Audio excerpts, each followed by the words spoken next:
Let's troubleshoot your Etsy listing. Is your Etsy listing not making any sales and not even generating any traffic while other sellers are just doing amazing? And you take this product to work and everybody loves it. Well, in this video, I want to talk about ways that you can troubleshoot your listing. Like, have you tried turning it off and turning it back on? Now, not that that's something that you do on Etsy, but I want to give you some of the steps that you can do to help troubleshoot your listing. And this helps a lot when it comes to ranking a product. Now, for those that don't know, my name is Vlad. I'm the owner of TagPup. It generated over 100,000 sales. So I might know a thing or two about starting an Etsy business. Now, when you just launched a listing and it's not generating sales, the first thing you can do is check for any errors. There's several areas of the listing that might just need a little bit of tweaking that could help you with ranking. The first thing is check your spelling. Check the title spelling and the description. The second most important thing, does your listing require an informational photo? This is very important. I see a lot of people messing this up. When your product has a size or it has any kind of features in it that they can choose, put that in the picture format and add that to your photos. Customers are trying to make a decision.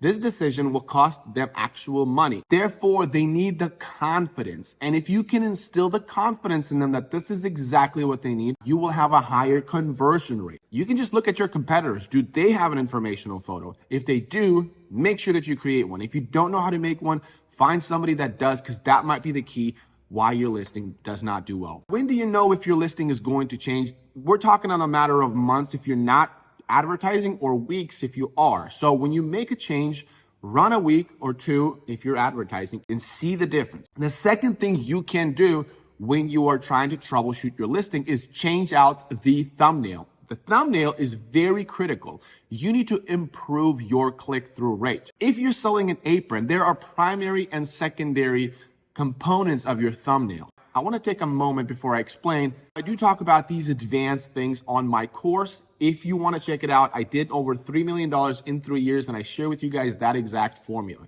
Now, along with that, I opened up a new Etsy shop that I record right in front of you guys, and I show you exactly what I do with a new shop I'm opening right now. So that way I'm applying the same things that I talk about in the course. So check it out. Now, primary and secondary on the apron, let's just say we're selling a pink unicorn girl apron. The primary is the personalization and the unicorn. That's going to be the biggest thing on the thumbnail. The secondary is the actual apron. Now, if you take a photo of the top of the apron, people will connect the dots that this is an apron. You don't need to zoom out on the full apron. And that's why oftentimes I'm not a big fan of people saying, make sure the full product is in the photo. Because on the example of the apron, you need to identify your primary and your secondary. The primary being the text and the secondary being the apron, which doesn't have to be on the full photo. Because what happens is oftentimes people switch it backwards. They put the secondary as the primary, and then they don't see a unicorn and the personalization when that was the detail that they were looking for. So make that the primary. The way you know which one is the primary is what keyword are you trying to rank for. You're not trying to rank for just apron. You're trying to rank for a pink unicorn personalized apron. That's the detail that you want to make sure that is really prevalent. Now, you can go through several different thumbnails. Now, again, if you're advertising, change the thumbnail, spend about a week or two with advertising, and then see the difference when you've changed the photo. And you got to look at the click-through rate to determine whether you have improved or really didn't make anything better or maybe even made it worse. You need to look at the click-through rate. Now, I would do this several times and see which thumbnail works the best. People have inquiries, and if the inquiry matches their clicks, that's a big signal to the algorithm saying, hey, this might mean something. And if your listing is high quality and your price is fair and they convert, then you are on your way to the moon. Now, the third thing that I do when I'm thinking about troubleshooting or if something is stuck is maybe move on to the next variation. So if I'm selling a unicorn apron, maybe try a different variation of that product. Understand why your customer came to Etsy and is typing apron and what follows, the detail that follows. What are they, not only what are they typing, you can find all this information on eRank, Mermalead, you name it, but what mindset are they in? Is it summer? Do they want something with sunflowers? Do they want are they baking? Are they working in the garden? You need to figure out where is the customer at and provide the product in that variation.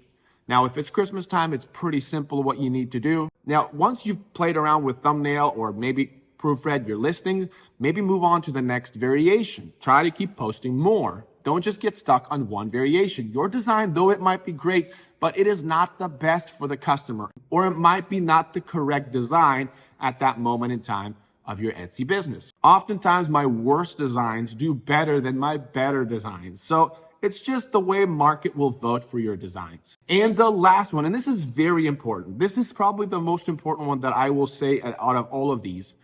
Don't get stuck on that product. Yes, you want to sell aprons. For example, yes, you want to sell these aprons and you're passionate about making aprons, but maybe explore other products. Don't get stuck on one product.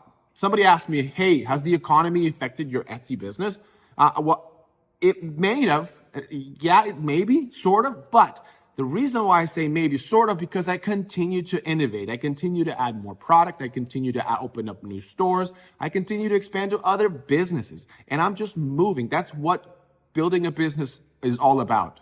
You have to never stop moving forward. If you made 1 or 2 listings and you hope your business is going to grow, that's not how building a business works.